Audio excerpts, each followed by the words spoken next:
Hello everyone, I am Vijay Lakshmi Shandilye from Shiv Jyoti educational group.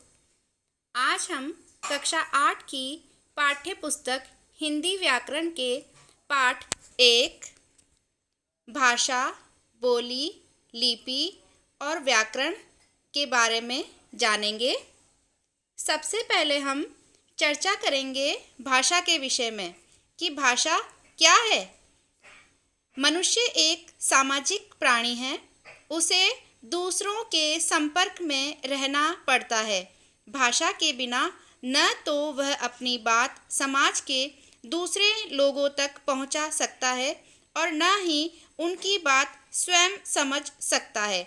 इस प्रकार हम देखते हैं कि भाषा मन के भावों या विचारों को प्रकट करने और समझने में एक दूसरे की मदद करती है।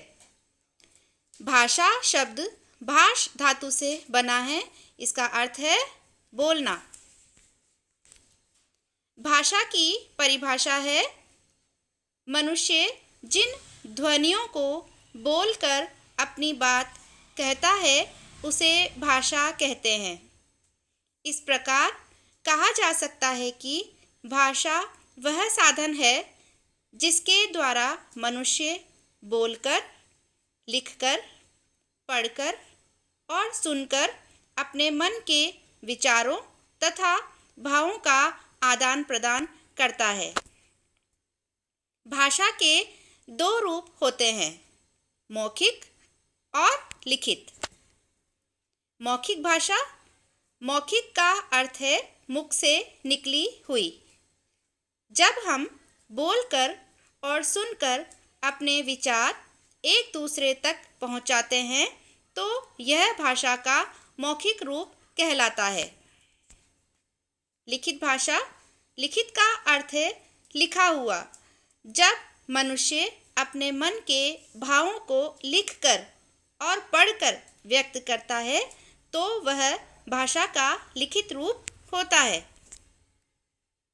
अब हम चर्चा करेंगे लिपि के विषय में कि लिपि क्या है।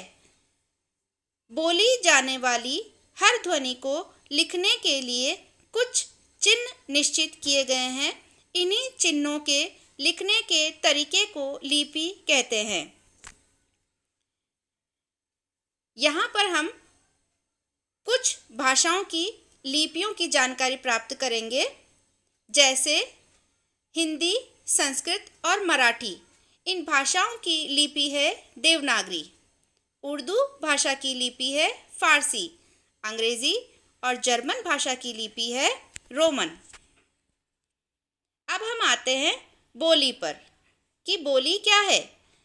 बोली सीमित क्षेत्रों में बोली जाने वाली भाषा के रूप को बोली कहा जाता है, यानी स्थानीय व्यवहार में अल्प विकसित रूप में प्रयुक्त होने वाली भाषा बोली कहलाती है।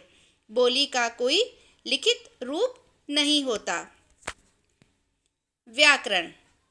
अब हम चर्चा करेंगे व्याकरण पर। जो शास्त्र हमें वर्णों, शब्दों और वाक्यों के शुद्ध प्रयोग की जानकारी देता है वह व्याकरण कहलाता है। व्याकरण के 3 अंग होते हैं।